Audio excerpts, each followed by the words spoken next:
Chers auditeurs, bienvenue dans cette édition spéciale.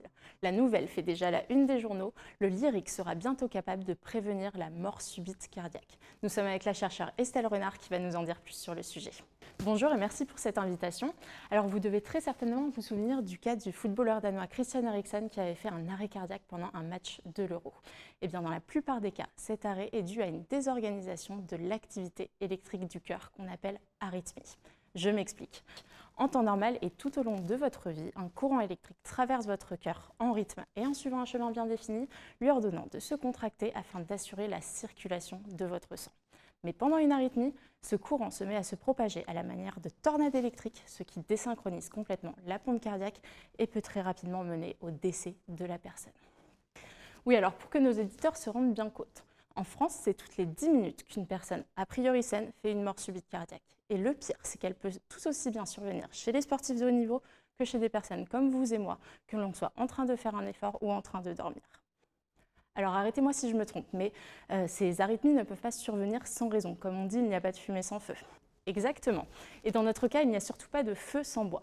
Il faut en fait vous imaginer une arythmie comme un immense feu de forêt qui, pour exister, a besoin d'un déclencheur, souvent une étincelle, mais également de ce qu'on appelle un substrat, comme du bois sec. Eh bien, personnellement, je m'intéresse aux substrats arythmogènes, ces petites anomalies cardiaques qui forment un terrain propice à la survenue des arythmies. Alors souvent, ces anomalies sont visibles à l'électrocardiogramme ou ECG, qui est un examen tout à fait classique.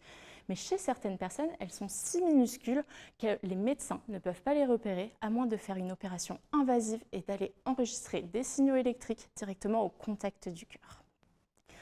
Et là est tout l'enjeu du projet auquel je participe. Trouver un moyen de détecter ces petites anomalies, mais en restant à la surface du corps pour favoriser le dépistage de la mort subite dans la population générale. Cela pourrait effectivement sauver des milliers de vies puisque les moyens pour empêcher l'arrêt cardiaque existent du moment que celui-ci peut être prédit. Mais alors quel est votre rôle dans tout ça ? Eh bien on m'a souvent dit, pour vaincre ton ennemi, apprends à mieux le connaître. Alors ces dernières années, mon travail a consisté à développer des méthodes permettant de recréer artificiellement ces petites anomalies dans des cœurs sains. Grâce à ces cœurs, j'essaie de comprendre comment ces anomalies favorisent la survenue et le maintien des arythmies et j'essaie également de déterminer des marqueurs comme des indices spécifiques de ces anomalies qui indiqueraient leur présence et que les médecins pourraient détecter soit grâce aux outils existants, soit grâce à des outils qui pourraient être développés au cours de ce projet. Eh bien, un sacré challenge pour les équipes de Lyric. Nous leur souhaitons bon courage. En attendant, chers téléspectateurs, n'oubliez pas de vous former aux gestes qui sauvent. Merci.